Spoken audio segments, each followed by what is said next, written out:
నేను నీకు తోడయున్నాను గనుక భయపడకము.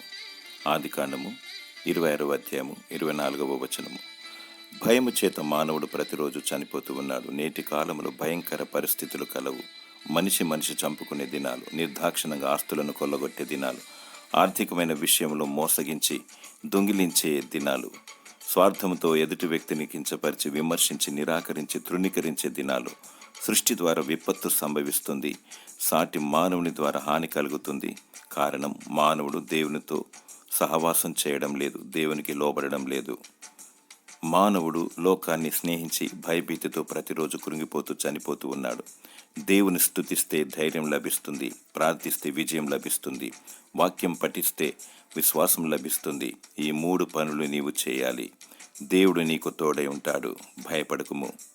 ఆయన శక్తిమంతుడు, ఆయన నిన్ను విడువడు. దేవుని స్తుతించు.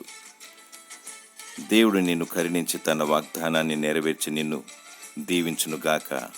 ఆమేన్.